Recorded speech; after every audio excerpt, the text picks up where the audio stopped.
નમસ્તે મિત્રો, સ્વાગત છે ફરી એકવાર મારા નયા બ્લોગ વિડીયોમાં। તો મિત્રો આજે અમે ખેતરમાં પલવ મળાય છે તો નક્ષના પપ્પા નક્ષ બધા પલવની માટી હોશ કરીશું। તો મિત્રો નક્ષને એમ પપ્પા બે જણા જુઓ એમ પપ્પા હોશ કરે છે એટલે નક્ષ ભાઈએ પાવડી લઈને હોશ કરીશું આ બાજુ। તો ખેતરમાં પલવ મળાય છે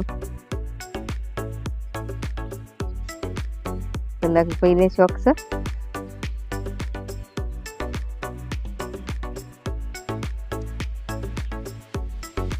તો મિત્રો આ બાજુ અમારી રેલીને પણ ચાર નાખી દીધેલી છે, પાછળ મોટી મમ્મી અને ગાયને ચાર નાખી દીધેલી છે।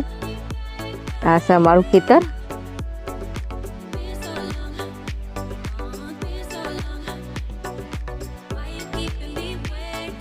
તો આ બાજુ પંખા નીચે બે મેઘાબેન લેખન કરીશું।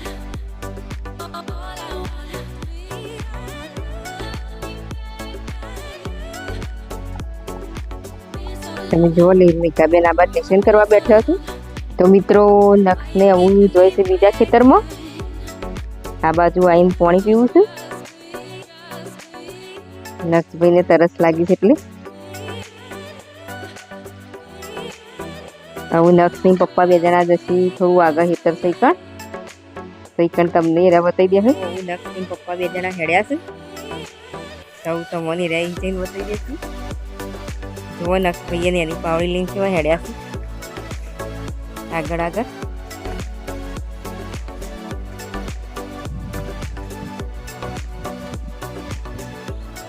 મિત્રો અમે જઈએ છીએ બીજા ખેતરમાં, નક્ષને બે જણા, નક્ષભાઈ આગળ હેડે છે અને આ નક્ષભાઈની જ પાવડી છે। નક્ષે મારા અંગાથી આવે છે ખેતરમાં અને મારા જ રજાઓ હજી પૂરી થઈ નહીં, ઘેર જ છું। બે ખેતરમાં પલવ મારી દીધું હતું એટલે પલવની શાળીએ પૂરવા જઈએ છીએ નક્ષ એટલે। મિત્રો આ જો નક્ષભાઈ આગળ હેડે છે। મિત્રો અમે આવી ગયા છીએ નક્ષ બે જણા, હજી ખેતર ઘેરથી થોડું આગું છે એટલે નક્ષની મમ્મી આવી નહીં અંગાથી, નક્ષબેન બે જણા આવ્યા। તો આ છે અમારું બીજું ખેતર, તમે જોઈ લો।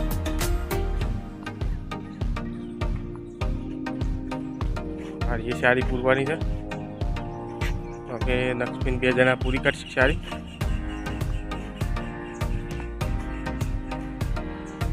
તો નક્ષભાઈ પાવડી લઈને શાળી પૂરવા ગયા છે, તમે જોઈ લો।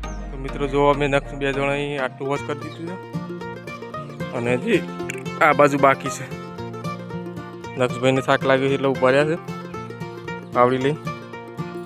મિત્રો અમે આખી પછી વોશ કરી દીધી છે, શાળી પૂરી કાઢી છે અને અમારે નક્ષભાઈ થાક લાગ્યો છે એટલે નક્ષભાઈ ઉભા રહ્યા છે, હું એવું બોલું છું। હવે આ શાળી પૂરવાની છે।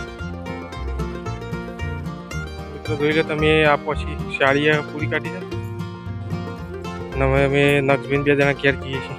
મિત્રો નક્ષની પપ્પા બે જણા આવું ખેતરમાં ઘેર આવી ગયા છે અને આવીને પંખા નીચે બેસી ગયા છે। નક્ષ ભાઈએ થાકી ગયા છે, જોવો છે એવા તાપ થઈ ગયા છે।